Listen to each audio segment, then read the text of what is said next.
आज सकाळी सकाळी माझी मुलगी मला म्हणायला लागली, आई, फार जास्त काही करू नकोस, पण डब्यामध्ये पटकन तयार होणारं आणि चविष्ट असं काहीतरी नक्की दे. मग मी म्हटलं, का गं, कसली घाई? ती म्हणाली, मम्मी, आज ना जो डब्यामध्ये अतिशय चविष्ट जो नाश्ता आणेल त्याला छान असं गिफ्ट मिळेल. मग मी म्हटलं, फक्त 2च मिनटं थांब. 2च मिनटामध्ये तुला छान आणि चविष्ट नाश्ता बनवून देते. चला तर मग रेसिपीला सुरुवात करूया. नमस्कार, तुम्हा सर्वांचं आपल्या चॅनलमध्ये पुन्हा एकदा खूप स्वागत. सर्वात आधी इथे आपण 1 वाटी साबुदाणा घेतला आणि हा साबुदाणा मी रात्रीलाच भिजत घातलेला होता. साबुदाणा भिजत घालत असताना एक गोष्ट कायम लक्षात ठेवायची की साबुदाणा आपल्याला भिजत घालण्याच्या आधी स्वच्छ असा 2 पाण्याने धुवून घ्यायचा आहे. आता हा साबुदाणा मी 2 पाण्याने धुवून घेते. नवरात्र सुरू आहे आणि कामांची सुद्धा खूप जास्त गडबड आहे. आता अशा वेळी काय होतं की आपण कामामध्ये व्यस्त होऊन जातो आणि साबुदाणा भिजत घालायला विसरून जातो. अशा वेळी आपण रात्रीलाच अशा पद्धतीने साबुदाणा भिजत घातला की आपल्याला सकाळी स्वतःसाठी किंवा स्वतःचा नाश्ता बनवण्यासाठी खूप कमी वेळ खर्च होतो. आता हा साबुदाणा स्वच्छ असा धुवून घेतला. आता यामध्ये आपण पाणी घालणार आहोत. इथे आपण 1 वाटी साबुदाणा वापरलेला होता.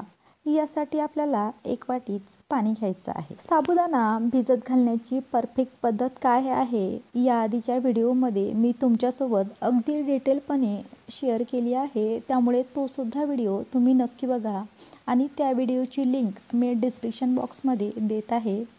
बघू शकता, अशा पद्धतीने छान टम्म असा आपला साबुदाणा भिजलेला आहे. आता यामध्ये उकडून घेतलेला 1 बटाटा घालते. आता या बटाट्याच्या आपल्याला साली काढून घ्यायच्या आहे. इथे मी 1 मीडियम साईजचा बटाटा वापरलेला आहे. 1 वाटीसाठी आपल्याला 1 बटाटा वापरायचा आहे. सर्व साली काढल्यानंतर आपल्याला हा बटाटा छान असा मॅश करून घ्यायचा आहे. इथे हा बटाटा मी हातानेच मॅश करून घेते. याऐवजी मॅशर वापरू शकता किंवा तुम्ही किसूनसुद्धा हा बटाटा घेऊ शकता. हा बटाटा छान असा मॅश झाल्यानंतर यामध्ये 1 चमचा बेडकी मिरची पावडर घातली. ही मिरची पावडर फार जास्त तिखट नसते. चवीनुसार मीठ घातलं.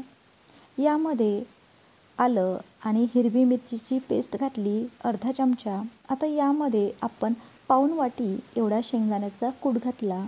शेंगदाणे छान असे खरपूस भाजून घ्यायचे आणि नंतरच त्याचा कूट करायचा. आता हा कूट छान असा मिक्स करून घेऊ. अशा पद्धतीने जर तुम्ही एकदा ही रेसिपी बनवून घेतली तर अगदी झटपट ही रेसिपी बनवून तयार होते. आता यामध्ये चवीनुसार मी निंबूचा रस आणि साखर टाकून घेतली. निंबूचा रस आणि साखरेमुळे ही रेसिपी खायला अतिशय भन्नाट अशी तयार होते. हे सर्व मिश्रण छान असं हाताच्या मदतीने एकजीव केलं.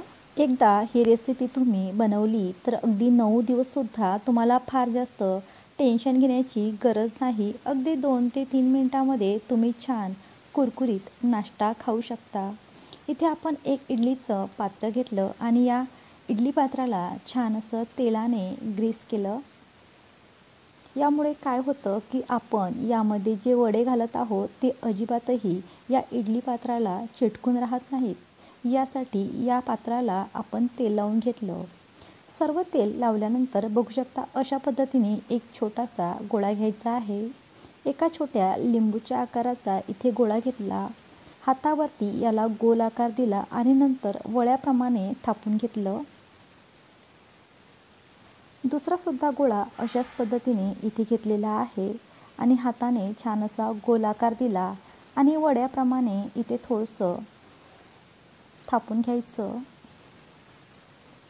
हे वडे तुम्ही पातळ किंवा जाड सुद्धा बनवू शकता.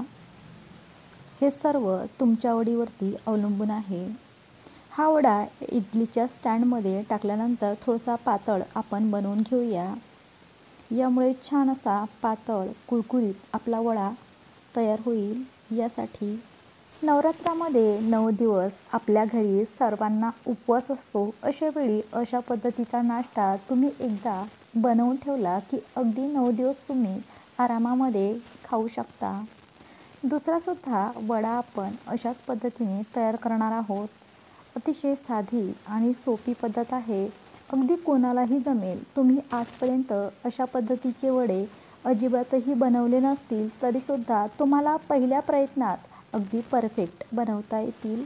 सर्व वडे तयार झाल्यानंतर इडलीच्या कुकरमध्ये हे वडे मी 10 ते 15 मिनटासाठी छान असे वाफळून घेतले आणि 15 मिनटानंतर बघू शकता आपले वडे इथे पूर्णपणे तयार झाले आहेत.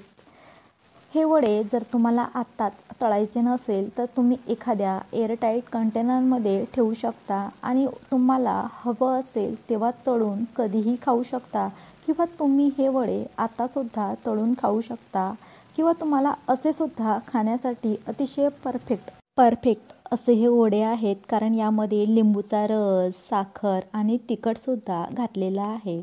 आता हे वडे मुलांना देण्यासाठी मी थोडे तळून घेत आहे. इथे तळण्यासाठी तेल गरम केलं आणि गरम तेलामध्ये हे वडे टाकलेले आहेत. तेल छान गरम होऊ द्यायचं आणि नंतरच हे वडे आपल्याला यामध्ये घालायचे आहे. मंद आचेवर हे वडे तळायचे नाही. सर्वात आधी वडे टाकल्यानंतर गॅसची पॉवर हायच ठेवायची 1 ते 2 मिनटं आणि नंतर तुम्ही थोडीशी गॅसची पॉवर कमी केली तरीसुद्धा चालेल. अशाच पद्धतीने इथे हे सर्व वडे मी छान असा रंग येईपर्यंत तळून घेते. अगोदरच्या दिवशी मी अशा पद्धतीचे हे वडे फ्रीजमध्ये स्टोअर केलेले होते. मला माहीत होतं की आज नाश्त्याला काहीतरी नवीन द्यायचं आहे, म्हणून मी आधीच हे वडे फ्रीजच्या बाजूला काढून घेतले होते. वडे छान असे रूम टेम्परेचरवर आले आणि नंतर हे वडे मी छान असे गोल्डन रंग येईपर्यंत किंवा तांबूस रंग येईपर्यंत तळून घेतले. मग झाली की नाही, मुलीची इच्छासुद्धा पूर्ण झाली, वेळसुद्धा लागला नाही आणि छान चविष्ट आणि पटकन तयार होणारा पदार्थसुद्धा मी तयार करून घेतला. तर तुम्हाला ही रेसिपी नक्कीच छान वाटली असेल. हा व्हिडिओ जर तुम्हाला छान वाटला असेल तर लाईक करा, शेअर करा आणि आपल्या चॅनलला जर तुम्ही अजूनपर्यंत सबस्क्राईब केलं नसेल तर सबस्क्राईब करा.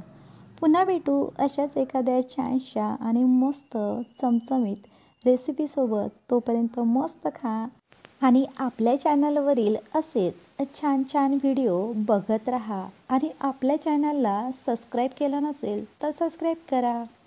अशाच पद्धतीचे झटकन आणि पटकन तयार होणारे पदार्थ बघण्यासाठी नक्कीच सबस्क्राईब करून ठेवा. मग जाता जाता एक लाईक द्यायला काही हरकत नाही. पुन्हा भेटू अशाच एखाद्या छानशा आणि मस्त चमचमीत रेसिपीसोबत. बाय.